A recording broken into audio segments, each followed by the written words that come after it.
Hollywood TV.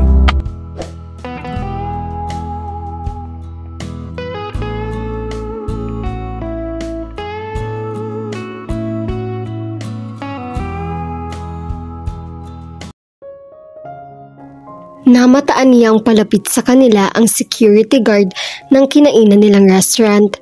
Muli namang hinaltak ni Bernard si Liza at walang sabi-sabing binigyan siya nito ng right jab sa mukha. Sapul ang kaliwang mata niya. Bago pa siya nakaganti ay inawat siya ng gwardya. "Sir, wag po kayong gumawa ng gulo rito," magalang na sabi nito sa kanila ni Bernard.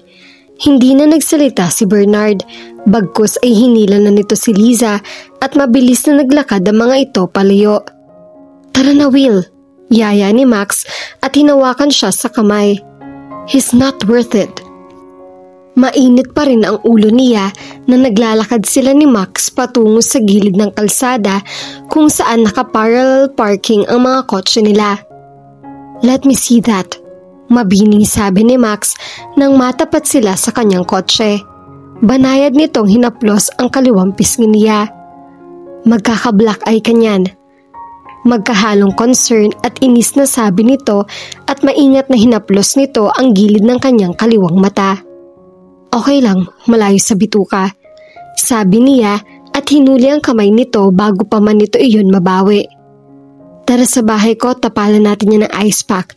May anti-inflammatory meds naman din ako doon," yaya nito sa kanya. "Okay," mahinang pagpayag niya. Kumukulo pa rin ang dugo niya sa pangyayari. "Can you drive?" Concerned pang tanong sa kanya ni Max. Tumango siya. "I'll fine, baby." Pinasunod niya ang itim na Ford Territory niya sa pulang Toyota Camry ni Max. Hindi nagtagal ay sumapit sila sa tahanan nito. It was a modest brick bungalow with a spacious veranda. Pinatuloy siya nito sa loob at pinaupo sa sala habang kinukuha nito ang mga panlunas sa black eye niya. "Mag-isa ka lang dito?" tanong niya rito nang balikan siya nito sa sala. "Yup." Ibinigay nito sa kanya ang isang tableta ng ibuprofen at isang baso ng tubig. Pagkainom niya ng gamot ay yumuko ito sa kanya upang itapal ang ice pack sa kanyang mga mata. Nagulo ang kamalayan niya nang tumambad sa harap niya ang cleavage nito sa mababang neckline ng suot nitong tonic. I've got it," aniya at hinawakan ang ice pack sa mata niya. Umupo ito sa kanyang tabi. "Ang tapang mo kanina, ha?" sabi nitong may matipid na ngiti sa mga labi. "Akalain mong hindi mo ninuurungan ng malaking lalaking yun?" "Pasalamat siya at inawat ako ng gwardya," sabi niya. "Anong gagawin mo kung sakali?" "Sasapakin ko siya." Tumawa si Max. "Oh, akala ko ba sabi mo bading ka? Dapat sasabunutan mo, hindi ba?" "Babae nga, nanununtok din. Bading pa kaya?" Magsisinungaling na sabi niya. "Hindi ka bading, Will. Hanggang kailan ka ba magsisinungaling sa akin?" "Why would I lie to you?" natatarantang sabi niya. Hindi pa ako sigurado ngunit may duda na ako kung bakit. She was perceptive. "Kung iniisip mo pa rin yung halik ko sa'yo, forget it. I kissed you to shut you up, remember?" Ngunit mapilit ito. "You could have just plastered your mouth against mine. Instead, you gave me an explosive kiss, Will." Medyo humina ang boses nito. A sexual explosive kiss. Nabitiwan tuloy ni Will ang ice pack. Nang akmang dadamputin niya iyon sa kanyang kandungan, mabilis na nahawakan iyon ni Max. Nagdaiti tuloy ang mga kamay nila. "Lalaki ka, Will," puno ng kasigurahang sabi niya sa kanya. "Hindi," pagsisinungaling niya. Lumapad ang ngiti nito. "Okay, touch my boobs." Nalaglag ang mga panga niya at saglit na hindi siya nakahinga nang ilapit pa nitong sarili sa kanya. "Here, touch them," hamon pa nito. "Kung bading ka nga talaga gaya ng ipinipilit mo sa akin, dalawang klase lang ang mararamdaman mo sa paghawak mo sa dibdib ko. Either wala kang mararamdamang mali siya o mandidiri ka," sabi nito. "Come on, do it," pamimilit nito. Nang hindi siya gumalaw ay iniangat nito ang kamay niya at inilapat iyon sa isang dibdib nito. Instantly heat started to build up and stir inside him. At nararamdaman na rin niyang sumisikip ang pantalon niya. "You're crazy, Max," hirap na sambit niya. She let out a sexy laugh. Lalo siya nag-init nang igiyan nito ang kamay niyang pisilin ang umbok ng dibdib nito. At salamat sa ice pack sa kanyang kandungan dahil naikubli niyon ang nabubuhay niyang pagkalalaki. "Is this turning you on, Will?" Pabulong na tanong nito sa kanya. "How about this?" Sa gulat niya, ipinasok nito ang kamay niya sa neckline ng damit nito at isinuksok ang mga daliri niya sa loob ng bra nito. "Trouble. Big trouble." Max guided his hand some more until he was cupping her breast. The hip was firm and the flesh was smooth and warm. He felt the peak harden like a pebble under his hand. "You like it, huh?" Sabi nito sa namamaos na tinig. Saka inilagay ang kamay niya sa ibabaw ng cup ng bra nito na tila ba sinisigurong hindi makakawala ang kamay niya mula roon. "Woman, you are killing me," wala sa sariling sabi niya. Mahigpit ang paghawak ng isa niyang kamay sa armchair ng sofa. Pilit na ginamit niya ang natitirang reserbasyon niya upang pigilan ang sariling lamukusin ang halik ng labi ng babaeng hawak niya ang dibdib ngayon at kabubuan ito sa mismong kinauupuan niya. How he wanted her to take her right now. Wala na siyang pakialam kung mabuking ang sekreto nila ni Liza. But it wasn't right. It would be like taking advantage of Max too. She was a virgin for crying out loud, and she was so tiny. He was afraid to crush her. Pero pwede niya itong ilagay sa ibabaw niya, or pin her against the wall, or maybe take her by the rear. Ang layo-layo na nang nararating ng imahinasyon niya. Stability under arousal, Will. Ang mabuti pa siguro ay sabihin na niya rito ang totoo dahil baka sa susunod ay hindi na siya makapagpigil. But screw him to hell, he loved what she was doing to him. He looked at her face as he kneaded her breast under the cap of her bra. Her face was already flushed and she was biting her lower lip to suppress her moan. He could hear her labored breathing. Stop it right now," sigaw niya sa sarili. Pikit matang hinila niya ang kamay mula sa dibdib ng babae at mabilis na tumayo. God only knew the amount of strength that he used to do that. Kailangan ko nang umalis," sabi niya at tinalikuran si Max.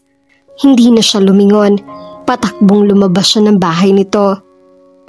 Pangiti-ngiti si Max habang sinusukuhatan siya ng mananahe gamit ang tape measure. Katabi niyang sinusukatan si Will. Kanina pa sila naghuhulihan ng sulyap sa loob ng dress shop. Hanggang ngayon siguro ay shocked pa rin ang loko sa ginawa niya nung nasa bahay niya ito. Siya man ay nagulat din at nakuha niyang gawin ang nakakalokang move na iyon. Imagine, ipinahawak niya rito ang dibdib niya. She didn't even think. Basta sinamantala na lamang niya ang pagkakataong solo nila ni Will ang isa't isa. Inaamin niya na akit din siyang gawin iyon. She didn't know she could be the bold and daring, and she didn't expect that sweltering effect on her either. Umupo siya sa bakanting single chair doon nang matapos siyang sukatan. Nang matapos si Will ay lumapit ito sa kinauupuan niya at umupo sa armchair ng silya niya dahil wala ng bakanteng upuan. He extended his arm around her and held on the back of the chair, keeping his balance. Natuwa siya sa pagkakadikit nilang iyon. She crossed her legs, casually rubbing her thigh with her hand.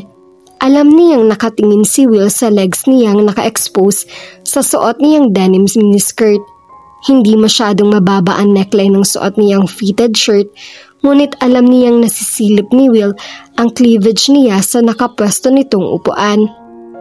"Do you like the view?" Pabirong tanong niya rito sa pahinahinang boses upang hindi marinig ng ibang taong naroroon. Stop it, Max! Pabirong saway nito. Max kinda liked being with him. Nagiging mas confident siya bilang babae at pakiramdam niya ay napakaganda niya. She giggled. You stop lying to me. Jeez, this is getting outrageous. Tumawa lang ito ng mahina. Napaigtad pa siya nang hagkan nito ang kanyang bumbunan at umakbay ito sa kanya. Napaka-sweet and tender ng gesture na iyon at hindi yun nakaligtas sa ibang miyembro ng wedding entourage na kasama nila. Ang lahat ay nangingiti at tila iniisip na may ugnayan sila. Lalo naman siyang isiniksik ang katawan dito. Pagkatapos nilang manggaling sa dress shop ay may isang malaking early dinner na ipinahanda si Liza sa isang restaurant para sa lahat ng miyembro ng entourage. Nasa party room sila ng restaurant at katabi niya si Will sa upuan. Kaharap nila sina Bernard at Liza.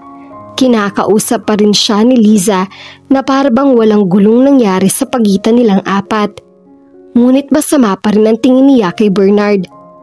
Oo nga't masama siguro ang magtanim ng sama ng loob.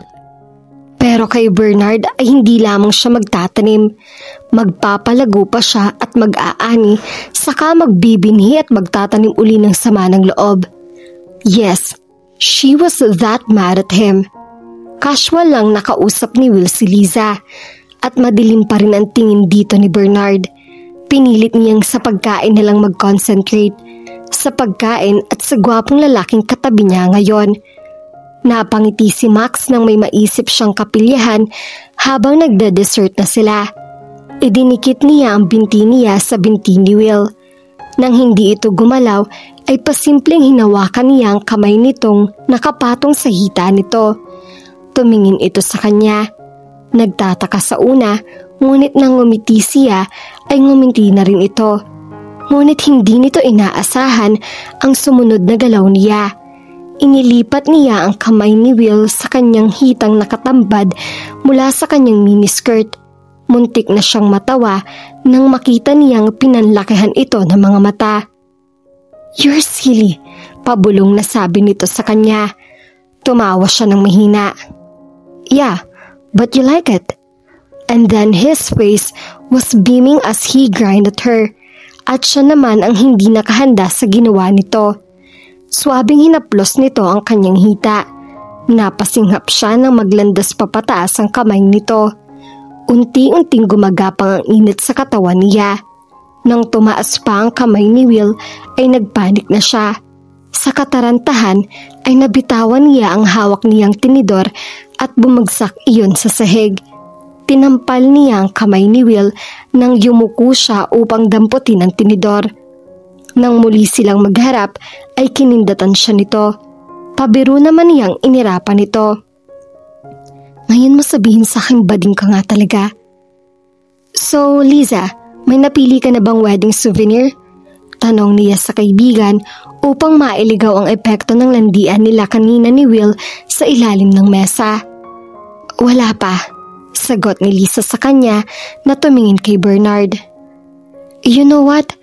Why not try those polymer clay things? Suggestion ni Will. Oo nga, segunda niya. I think may gumagawa niyan sa mall. Mas mapapersonalize mo pa and you can even make your own design. Oh, iyon ba ang tawag doon? Polymer clay? Parang nakakakita na nga ako ng mga ganyan ng small figurines. Nice idea, Will. Ani Liza. Ngumisi si Bernard. Iba talaga mga bading, no? Creative mag-isip. Halatang nangungut siyang sabi nito kay Will. Binaliwala ito ni Will. Iyon kasing souvenir sa kasal ng isang kaibigan ko kailan lang. Fridge magnet ng groom and bride. Sabi nito kay Liza. Pwede ring maliit na replica ng wedding cake nyo. Suggestion naman niya. Ngunit mukhang gusto talagang mang-asar ni Bernard. Dapat yata ikaw nang isusuot mo sa kasal ko. Parang nakakahiyang may groomsman akong bading. Sabi pa nito kay Will. Noon na siya nawala ng pasensya. What is your problem? Asik niya kay Bernard. Max, don't. Mahinang saway sa kanya ni Will, halatang pinipigilan din ang sariling magalit. My problem? Naiinis na wika ni Bernard sa kanya. Ang problema ko ay mayroon akong isang abnormal na miyembro ng entourage. Kung hindi lang sa pamimilit ni Lisa at kung hindi lang kinulang ng isang partner ang bridemaid namin, hindi ko papayagang isali si Will sa abay ko. Kung sinabi lang sana agad ni Lisa tungkol sa kasarian niya, ay nabura ko na siya bago pa managawa ang wedding invitation. Bernard, please, tama na, pakiusap ni Lisa. You're a sick person, nanggigigil na sabi ni Max kay Bernard. You need help, dude, seriously. Bumanat uli si Bernard. Groomsman dapat, hindi ba? Hindi groomsgay.